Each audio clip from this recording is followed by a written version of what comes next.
Morning, everybody. Sorry it's been such a long break since I've done any kind of a video, food or otherwise. It's so good to be back home. I was in hospital a little over a week ago for a few days to get all my natural plumbing reattached as God intended, which was my last scheduled surgery. And it's just been fantastic to be back home, to not have that colostomy bag anymore. That was such a fucking mind fuck for me, just something that was difficult for me to accept. And I'm so glad to be back to normal now.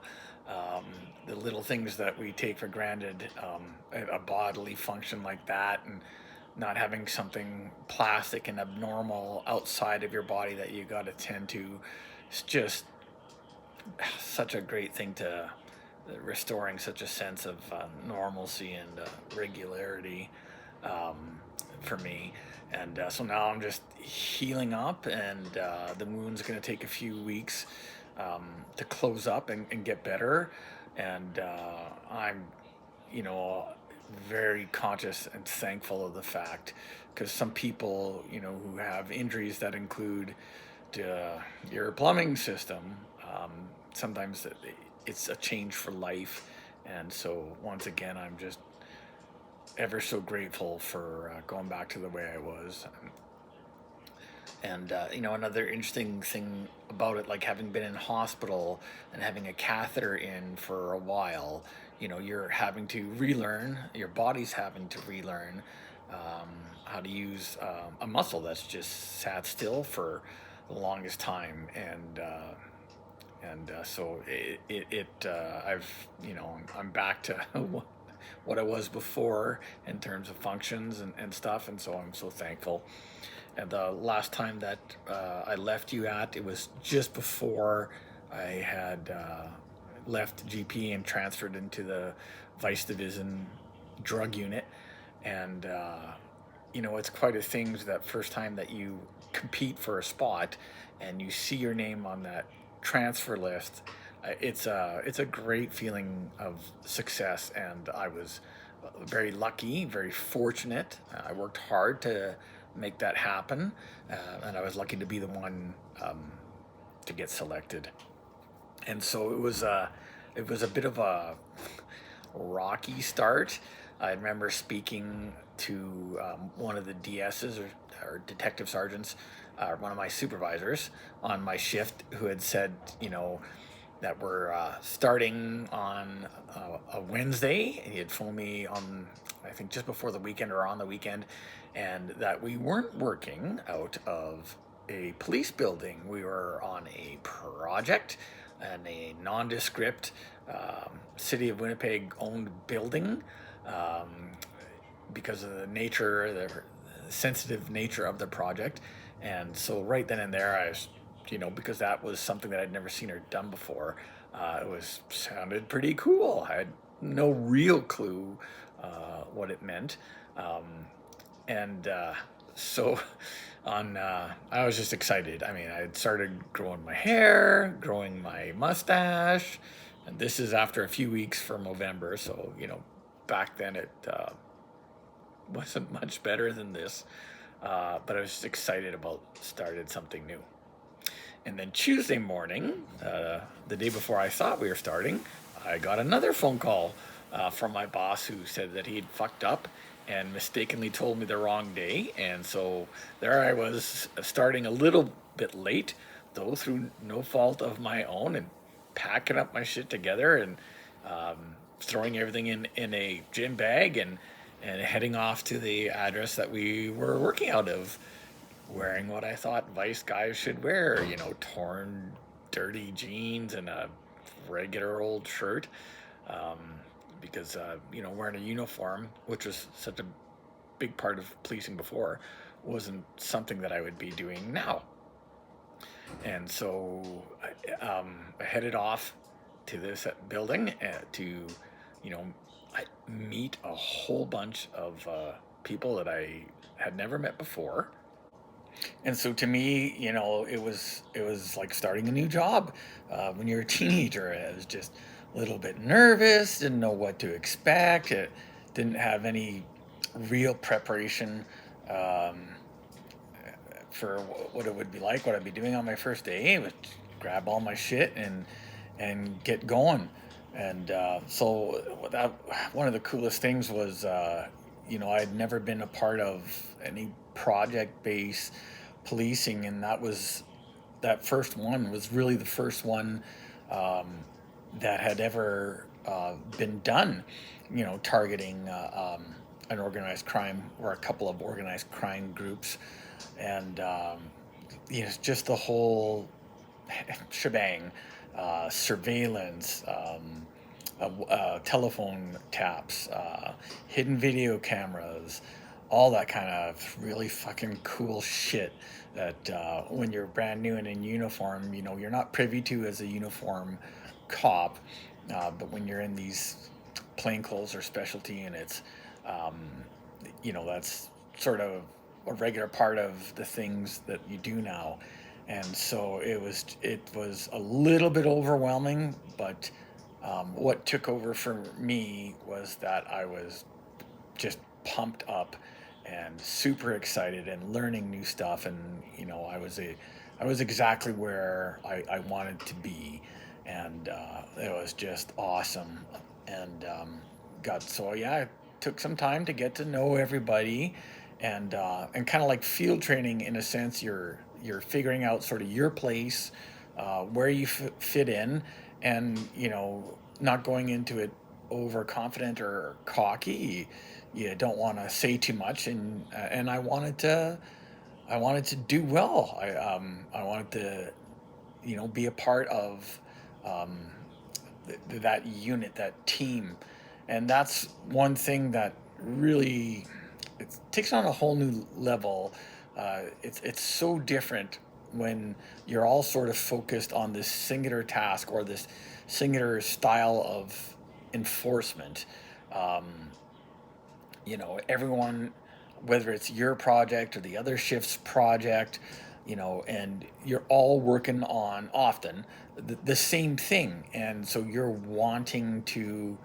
uh, you're wanting it to succeed, and but it also brings about a whole new type of politics, because you have within those units, you have people who are just happy to work on whatever, happy to work on somebody else's info or somebody else's project. And then you have those individuals that only want to work on theirs or are only excited about working on theirs, and they want to be the ones to shine and are willing to do more than the usual, or go above and beyond to get that recognition or shine. And I wasn't like that, and certainly the majority of the people that on my shift and on the opposing shift weren't like that. And yeah, so we had one sergeant and I think four detective sergeants or DSs, or S2s, as they're called in uniform, um, and then I think about a dozen constables, and it was what a fucking great bunch. I look back on those 3 years of my career, and for the most part, it was void of any real politics, and it was mostly just shits and giggles. It was like going to work with a bunch of mischievous relatives, brothers and sisters, and I had a fucking blast. Um, and so yeah, I got to, like every new person, you get the shit jobs and you don't fucking complain. Sitting in the monitoring room, listening to phone calls and transcribing them is not glorious work, but it's part of what's required for a project to be successful. And when you're the new guy, you're just voluntold to, or girl, you're just voluntold to go in and do it. Um, and I'd never done it, so it wasn't like it was something that I was been there, done that. I was bored. Um, it was fucking thrilling and kind of cool to listen to these assholes um, talk. Well, one thing that I remember was I mean, it was the early 2000s. This wasn't 1970. Uh, I remember how unguarded they were in their conversations, that they said shit on the fucking phones that they should have never said. And this is parts of um, a kilo level um, drug trafficking organization as part of their criminal background. And they were not, they thought they had their own little code language, and they did certain words for certain things, but it wasn't too hard for us to figure out. And all I know is if I ever ran one of those organizations, I'd have been a lot more careful and conscious of the fact that we're listening. Cops are listening.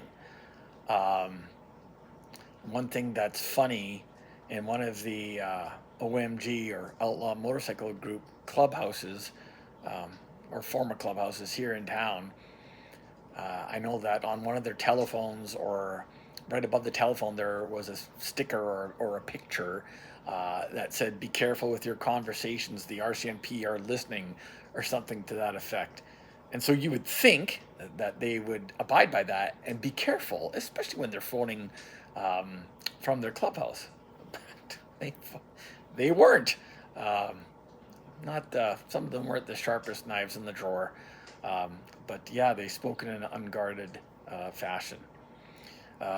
Another thing about this project, um, so you'll have like a main group of players, people at the top, people in the middle, people down below, soldiers, and then sometimes there'll be splinters or spin-offs, like a show would have sequels and spin-offs of different characters, and this one did. And part of it that involved um, dirty cops that were associating with these assholes, um, for various reasons and to various extents. And so that was my first real exposure to uh, listening to police officers talk to these guys and talk about the things that they were doing. And it was just fucking disgusting.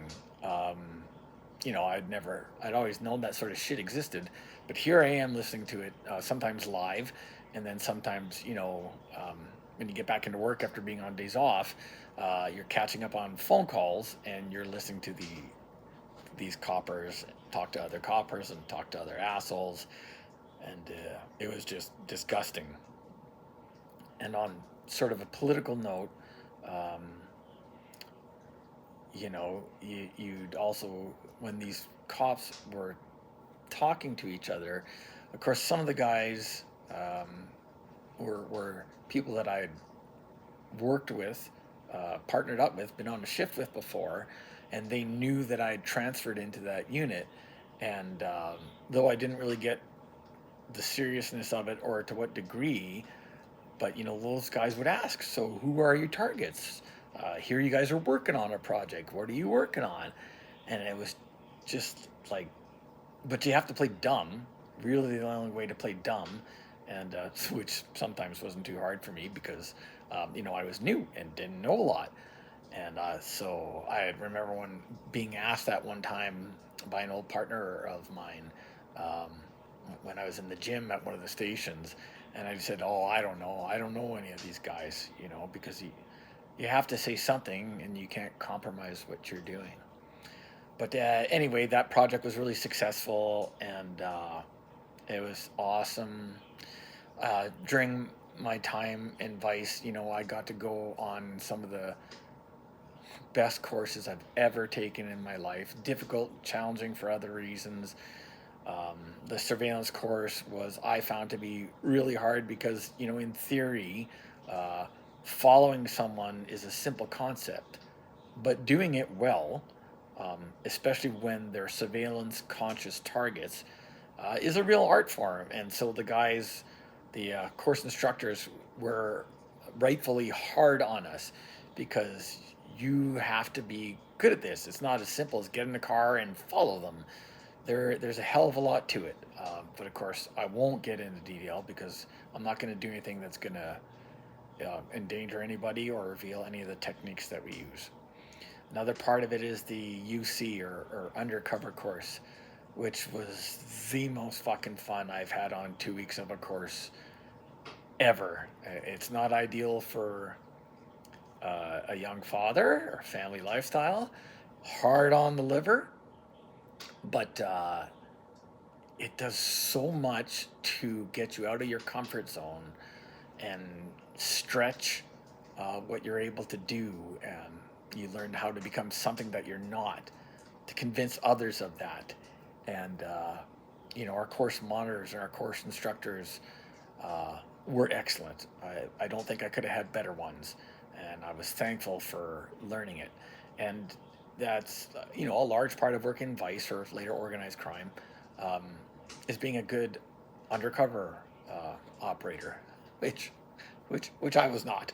Um, some people are naturals. Some people just have the gift of gab, and it's easy for them to pose as somebody else.